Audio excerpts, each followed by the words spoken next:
ঝর্ণার কিচেন। আজকে একটা রেসিপি করে দেখাবো, শুরু থেকে শেষ পর্যন্ত ভিডিওটা দেখতে হবে। আজকে বানাবো চিকেন কাটলেট, পুরো দোকানের মতো যেরকম কিনে খাই সেরকম বানাবো, রেস্টুরেন্টের মতো। চলুন দেখায়। এখানে নিয়েছি চিকেন, আর চিকেনটাকে আমি ম্যারিনেট করে নিয়েছি আগে, এটা বেশি ভালো লাগে খেতে। আর এইভাবে চিকেনটা নিয়েছি, এতে নিয়েছি গোলমরিচ দিয়েছি, লেবু দিয়েছি আর আদা রসুন বাটা দিয়েছি, দিয়ে এটাকে মেখে রেখে দিয়েছি। এটা আমি 2-3 ঘন্টা মেখে রেখে দিয়েছিলাম। এবারে এতে করে নেবো। আর এইখানে দিয়েছি পেঁয়াজ, ছোটো সাইজে একটা পেঁয়াজ দিয়েছি, ধনে পাতা দিয়েছি, কাঁচা লঙ্কা দিয়েছি। আর এর মধ্যেই আমি চিকেনটা দিয়ে দেবো, একসাথে এটাকে করে নেবো। চিকেনটা এর মধ্যেই দিয়ে দেবো। এখানে দিয়ে দেবো এবারে জিরে গুঁড়ো হাফ চামচে, গোলমরিচ দেওয়া আছে, গোলমরিচ আর দিলাম না। এখানে নিয়েছি বেডগামস দিয়ে দেবো একটু অল্প করে, পরিমাণ মতো বেডগামস।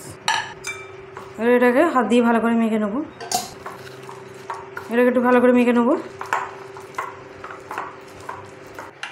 এখানে আমার মাখা হয়ে গেছে, পাশে রাখলাম।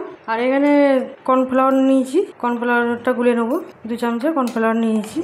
এটা ডিম দিয়েও দিতে পারে, ডিম দিয়েও করে নিতে পারে। আমি এটাকে কর্নফ্লাওয়ার ব্যবহার করলাম, কর্নফ্লাওয়ার। ডিম দিয়েও করা যায় ব্যাটারটা। এখানে পরিমাণ মতো নুন দিয়ে দেবো, এখানে গোলমরিচ দিয়ে দেবো। এটা একটা ব্যাটার তৈরি করে নেবো,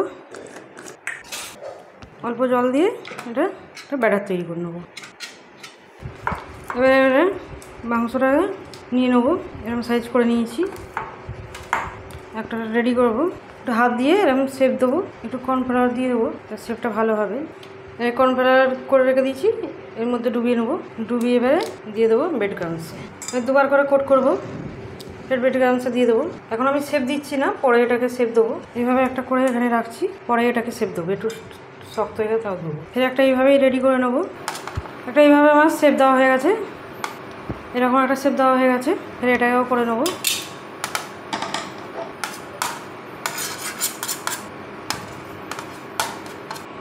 এটা আমার শেপ দেওয়া হয়ে গেল। আমি 3টে করে নিয়েছি বড় বড় সাইজে। তেলটা সাদা তেল বসিয়েছি, দিয়ে দেবো। এবারে তেলটা গরম হয়ে গেছে, আর খুন্তি দিয়ে এইভাবে দিয়ে দেবো, নিয়ে নেবো। এইভাবে একটা করে দিয়ে দেবো।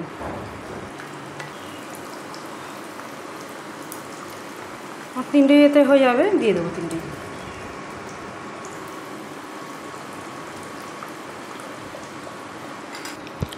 উল্টে পাল্টে ভেজে নেবো গোল্ডেন কালার করে, তারপরে উল্টে দেবো। আর এটা খেতে খুবই ভালো লাগে।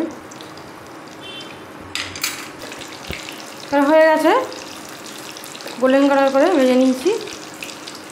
এবারে তেলটা ছেঁকে তুলে নেবো।